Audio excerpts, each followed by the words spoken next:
Good morning, everyone. Today is Monday, October 18th. It is 9:06 in the morning, and we are back for week number 3 of Back to Basics. So if you have not been fired up with the first 2 videos that we've discussed in the last 2 weeks, I don't know what's going to fire you up. So last week we talked about finding your why. How do we establish our why to push us through the challenges, to push us through the hurdles and obstacles, to push us through the difficult situations that we come across?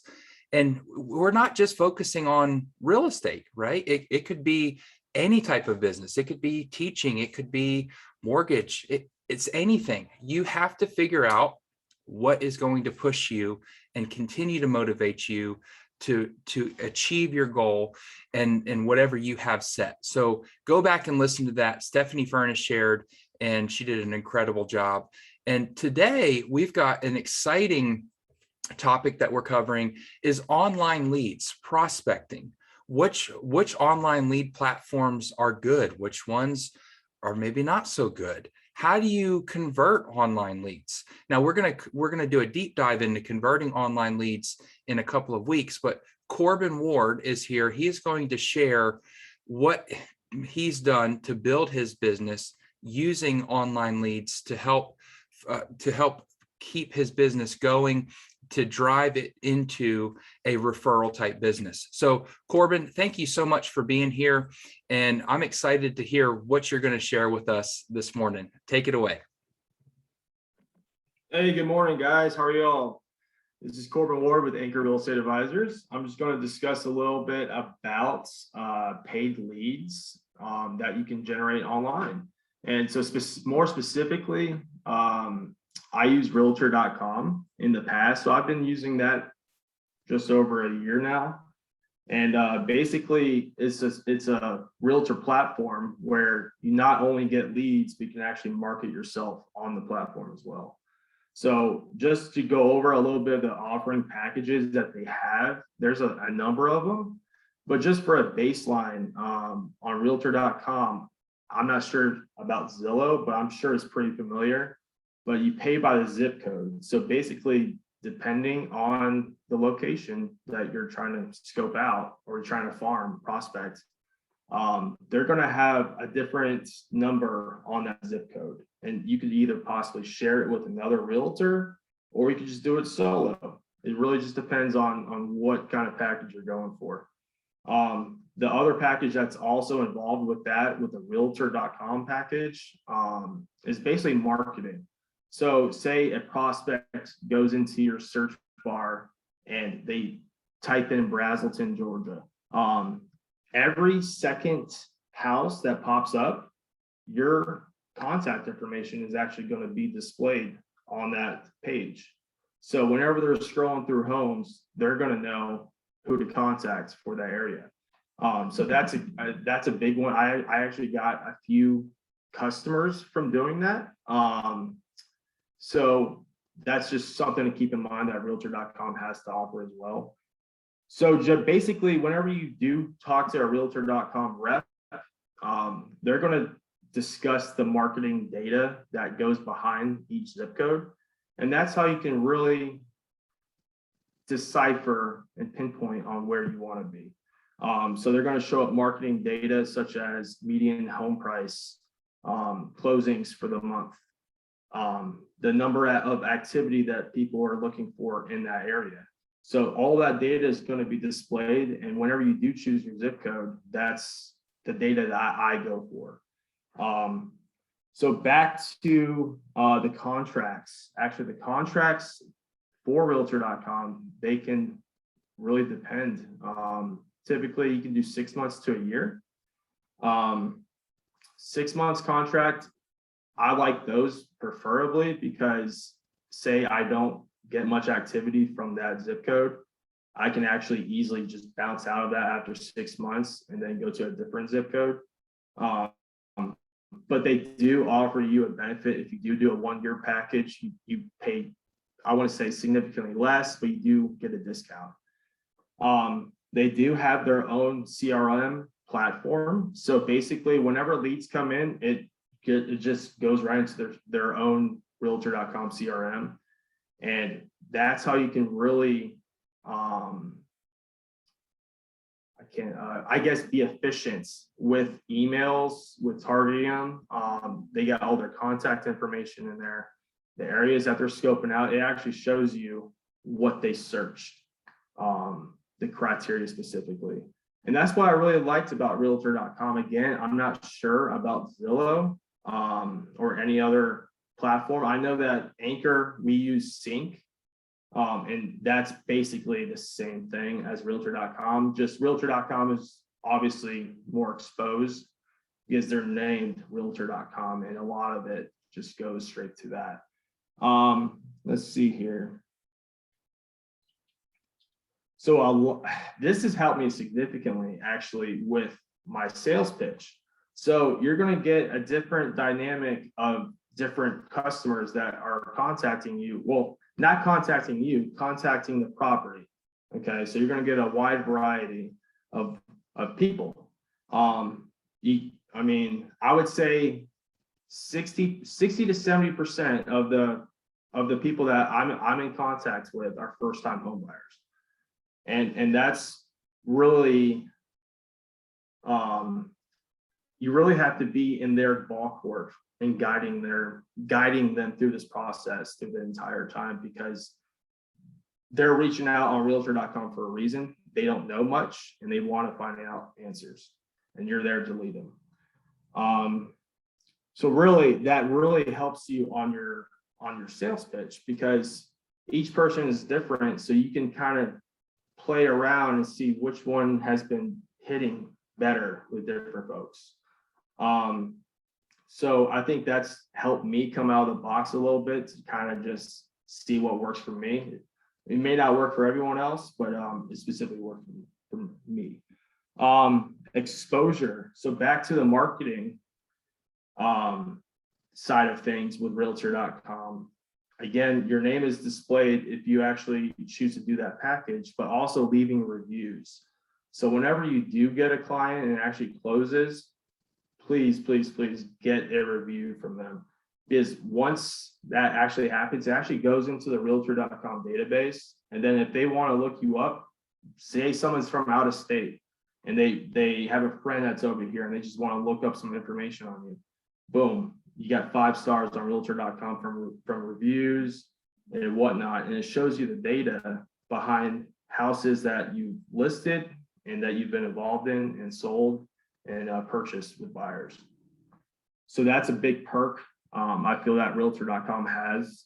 I think, again, Zillow has the same thing where they have the review board. Basically, anyone can go out and just look you up on their website and just see what type of work that you've been dealing with. Let's see here. So that brings you exposure, and then that also brings you word of mouth. So that can bring you back to recurring business.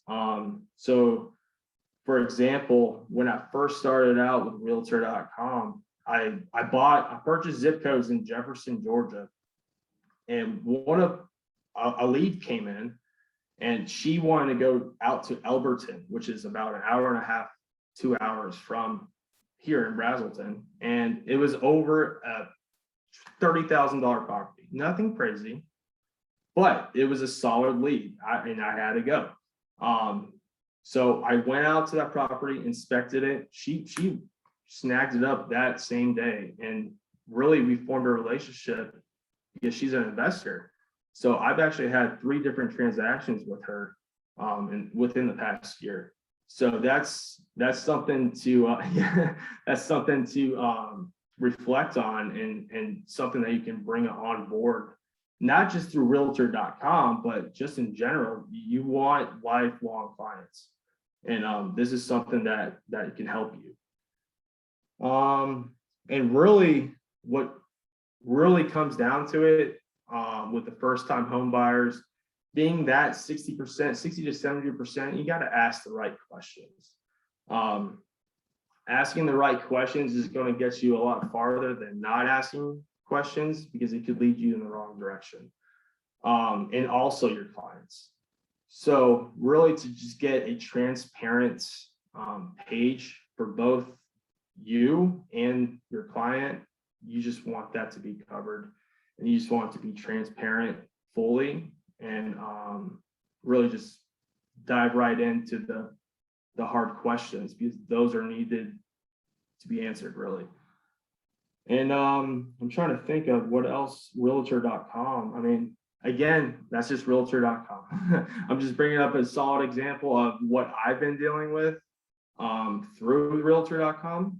And they really do have a good customer service base, I would say, because say you get a lead that comes in multiple times, say it's the same client requesting the same information. Sometimes realtor.com doesn't lead out properties that are already under contract. So people are reaching out regarding a property that's possibly already sold. So that's just something that you got to travel through with the loops of realtor.com. And it's just really with any lead that you get, you just got to pull through it. I'm trying to think. Really, yeah, that's about it, Cody. I mean, just word of mouth and really just asking the right questions through the leads that you get through realtor.com. Excellent. So Corbyn, I have some questions for you. Yes. So say, for example, we're going back to basics, right? We have a lot of new agents at Anchor. So can you give us a sample script? You talked about, you kind of play with different introductions or different greetings with people. You also mentioned, having the right questions. So could you give us a sample, someone that's never worked an online lead, maybe they're just now getting into real estate and, they're thinking about, trying an online lead generation platform. Like, what does that look like? Okay, so really reaching out to a client, it's a hit or miss. So diving into the first questions that you really want to ask is you want to make them feel comfortable. You want them to be really, you're concerned about their well-being in that property that they're specifically asking about.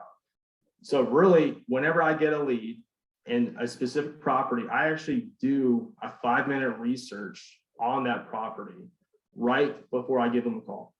So really, if they have a question that they want to ask me on the phone, I have it right there in front of me. So that's showing them that I'm on top of it and I actually know more than probably what they're expecting. So really, the questions that you really want to dive in, I know it's kind of hard to stay away from it, but you want to save yourself as well. Is the loan process. You really want to see if they've been pre-approved, but they may say yes, they may say no, but you still have to give it a shot on going out there and meeting them in person. So really, my first step is if they have any available time within a certain time frame within the first 2 days. So if they give me a time frame, or sorry, I more so give a direct time frame that they can meet me in. So that's just more transparent instead of dancing around time frames that they can give me. So really, with timing, I give them the time frame for that. So, and then the loan process, again, I'm not really coming out with what I'm trying to get my message across, but it's just, you really just have to, I guess, be in the moment. For me, it's more so I have to feel the conversation, and basically that's where I'm going to lead it. I don't have a specific line of or sentence of approach. It's just more so how the first 10 seconds of the conversation begins. I really try to dive into a personal, just saying, hey, I'm a local Brazelton realtor in the area, because I'm right down the road from Winder, and that's the target area that I'm getting at. So I'm 10 minutes away. I mentioned I'm very close by. I can be there, in a matter of minutes, really. So that's how I approach the beginning of the conversation. If it leads to seeing a house, awesome. If it doesn't, then awesome as well, because you can still keep trying and keep playing around with that playbook and seeing it with what customers will actually become clients. I love that. I wrote down some notes. So you make sure you ask the question. It is a tough question. Are you pre-approved? Can you soften that a little bit? And you mention it. Where are you at in the loan process, right? It's not like, hey, do you have pre-approval? And I'm not showing you if you're not pre-approved, but I'm being gentle about it. And I'm like, where are you at, right? I have some great suggestions, some great referrals that I could give you. You nailed the time frame, right? You are the one that picks, hey, I'm available tomorrow morning or tomorrow afternoon, which works better for you. Love that. And then you lead the conversation, which is wonderful as well, because you are now being able to direct them, because they are first-time home buyers, or majority of them are. You're advising them through the process versus them trying to establish something they learned off of a blog or a video they watched on YouTube. All right, another question, Corbyn. So one of my thoughts is, why did you choose to invest money into, or advertising expense into, realtor.com? We're not doing a realtor.com pitch, but I guess walk us through, how did you feel comfortable or make that decision that I have to invest in my real estate business for it to grow? Great question. So back to whenever I first got realtor.com leads was Tim. So Tim actually exposed me to the thought of getting online leads, because I was trying to grow my business. I was just starting out, and I was just thinking, I'm obviously going to have to put money into my business to grow my business. So really, through talking with Tim about realtor.com and his experience through it, it was worth taking a shot and taking a look into it, because just based on what you pay for, it pays for itself after one closing. One closing, it pays for itself.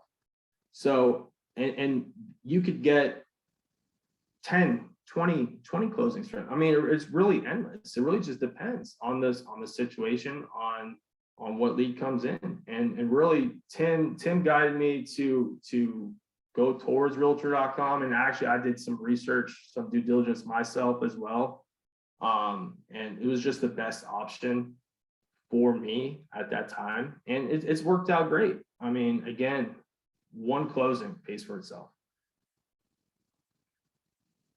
Right. And we've worked sync leads, and you mentioned it, right? Like we have to have that mentality going into the conversation that I'm going to win this lead.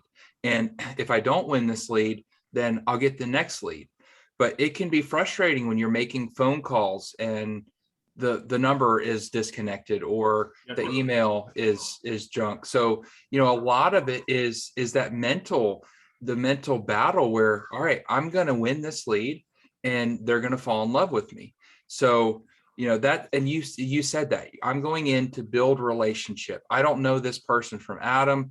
I know that they have a need, and I know that I can advise them. I can walk them through the process, and they just have to know that I'm the best agent for them. Mm-hmm. So, and that is something else to touch up on. I'm not saying realtor.com getting leads from that is perfect. I'm not saying that at all. You will get discouraged. You will, because you will be getting leads that are not working out for you at all. So you just got to put your best foot forward and know that something is going to be coming your way if you just keep approaching it the same way that you're doing it. And maybe lead us out, because we're coming close to the end of the video. So can you, because I've been there, Corbyn. I invested in Zillow. I've done realtor.com, homes.com. You name it. If it's a .com, I probably tried it. How do you, what is one thing that you want to leave a new agent with, that maybe they're watching this video and maybe they choose to invest? Maybe it's not Realtor, maybe it's another lead platform, but what is one piece of advice that that you've had to learn, maybe not necessarily the hard way, but that you've had to learn to persevere? Like, what would you, excuse me, what would you tell somebody? So to really persevere from, like, are you talking about specifically in getting leads from realtor.com, or like I'm saying online leads in general. So whether someone's doing Facebook marketing and they're generating their own leads, or they're paying for Google leads, what's the mentality, or what did you do to work through every lead not closing? Well, so again, the mentality is that you're there to work for the client. So at the end of the day, it's going to fall, I want to say it's going to fall on you, but it really does, because again, this is you trying to reach out, trying to expand your business. It's a risk. It's just like with any other business, it's a risk. And it's really, you got to ask yourself, is it worth it?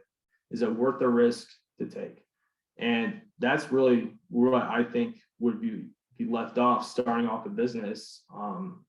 Risk. Yeah. Right. So you've heard Corbyn, you've heard firsthand experience. Corbyn, can you share some of your success from Realtor? Maybe, like you picked up an investor, right? Like that. How cool is that? Would you have met that investor if you would not have been investing in your business? No. So actually, following back up with that investor, whenever I actually started a relationship with her after the first closing, she actually told me, whenever she reached out about that property, that a different realtor contacted her regarding that property. And he actually misled her, saying that the property was not available. It was really because it was too far of a drive for her. And that's what really, I think, really gave her I got her attention from that, because I was striving and I wanted that lead and I wanted that paycheck. And really, that's what she told me, that she was just impressed, that she knew that it wasn't a big payday for me, but she saw me that I went out of my way to go 2 hours away to a $30,000 property, when another realtor that contacted her just like I did not accept. So really, that's going to stand between a good realtor and a bad realtor. Absolutely. And I remember conversations where you had a realtor lead come in, new construction, buyer never even saw the property, right? And yep. I mean, just incredible things. So don't discount online leads. Yes, just consider it farming, right? Like, if I go and plant a row of tomatoes, are all the tomato plants going to grow the same? Are they all going to have the same fruit on it? Well, they're going to have the same fruit, but is it going to have the same amount? So that's the same thing. You are investing in your business, and there is the potential for a very large return. So Corbyn, thank you for sharing. And if you're interested in how do you further convert leads, we're going to have that session coming up in just a few weeks. Chris is going to talk to us about converting online leads. So we had an intro to what is an online lead, what are some platforms that we could use. And so thank you for sharing. And then Chris will do a follow-up and do a deep dive on some of the questions that he asks, and discuss even further of how do we we're investing money, but how do we make sure that we're capturing and maximizing the return on investment? So Corbyn, thank you again for being here. And we're going to go ahead and sign off for today's video. We will see you next Monday, where Brian Cohen is going to share back-end business. So if you're new to real estate or you've been in the business, I am sure I'm going to pick up some tips and tricks on something that I'm not doing for my personal business. So be sure to tune in next week at 9 a.m. Thank you so much for being here, and we'll see you next week.